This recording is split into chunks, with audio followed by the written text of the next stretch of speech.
মৰমৰ ছাত্ৰ-ছাত্ৰীসকল, আজিৰ ভিডিঅ'টোত তৃতীয় শ্ৰেণীৰ আমাৰ চৌপাশৰ পৰিৱেশৰ প্ৰথম পাঠ আমাৰ পৰিয়াল তাৰে অনুশীলনীখিনি আলোচনা কৰিম। গতিকে দেৰি নকৰাকৈ বলা আমি আৰম্ভ কৰোঁ।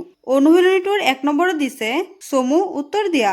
মানে তোমালোকে এই যে ক, খ, গ এই প্ৰশ্নকেইটা চাইছা, এই প্ৰশ্নকেইটাৰ উত্তৰ আমাক দিব দিছে।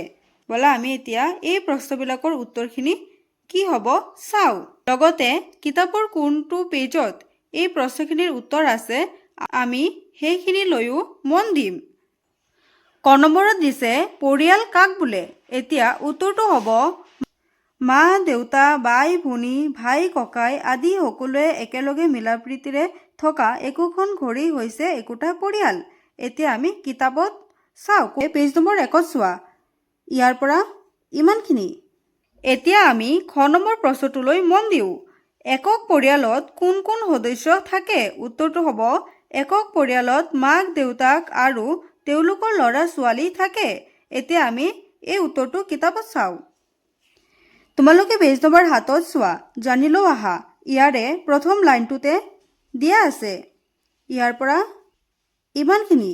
এতিয়া আমি গ নম্বৰ প্ৰশ্নটো চাওঁ। যৌথ পৰিয়ালত কোন কোন সদস্য থাকে? উত্তৰটো হ'ব যৌথ পৰিয়ালত ককাক, আইতাক, বৰদেউতাক, বৰমাক, খুৰাক, খুৰীয়েক, মাক, দেউতাক আৰু তেওঁলোকৰ ল'ৰা ছোৱালী থাকে। এতিয়া আমি কিতাপত চাওঁ। এই প্ৰশ্নৰ উত্তৰটো তোমালোকে পেজ নম্বৰ 7তে পাবা। ইয়াৰ পৰা ইমানখিনি। এতিয়া আমি 2 নম্বৰ প্ৰশ্নটোলৈ মন দিওঁ। তলত দিয়া শব্দবোৰেৰে খালী ঠাই পূৰ কৰা। ইয়াতে কিছুমান শব্দ দিয়া আছে। এই শব্দখিনি এই খালী ঠাইখিনিত আমাক বহাব দিছে। প্ৰথমটো দিয়া আছে প্ৰাথমিক, দ্বিতীয়টো সহায়, তাৰ পিছৰটো মিলাপ্ৰীতি। এতিয়া কোনটো খালী ঠাইত কি বহিব আমি চাওঁ। ক নম্বৰত হ'ব পৰিয়াল সমাজৰ প্ৰাথমিক গোট। খ নম্বৰটো হ'ব পৰিয়ালৰ সদস্যসকলৰ মাজত মিলাপ্ৰীতি থাকিব লাগে। গ নম্বৰটো হ'ব পৰিয়ালৰ সদস্যসকলে ইজনে সিজনক সহায় কৰিব লাগে। এতিয়া আমি 3 নম্বৰ প্ৰশ্নটোলৈ মন দিওঁ। পৰিয়ালৰ সদস্যসকলে এজনে আনজনৰ আদৰ যতন কেনেদৰে লয়? লিখা। উত্তৰটো হ'ব পৰিয়ালৰ সদস্যসকলে এজনে আনজনক মৰম চেনেহ শ্ৰদ্ধা ভক্তি কৰে। এজনে আনজনক কামত সহায় কৰে, বেমাৰ আজাৰৰ সময়ত চোৱা চিতা কৰে আৰু যত্ন লয়। এতিয়া আমি 4 নম্বৰ প্ৰশ্নটোলৈ মন দিওঁ।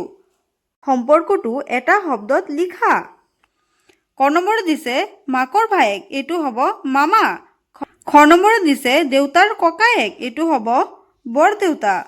গ নম্বৰত দিছে খুৰাৰ ল'ৰা, এইটো হ'ব ভাই। গ নম্বৰত দিছে মাহীৰ ছোৱালী, এইটো হ'ব ভনী। এতিয়া 5 নম্বৰ প্ৰশ্নটোলৈ মন দিওঁ।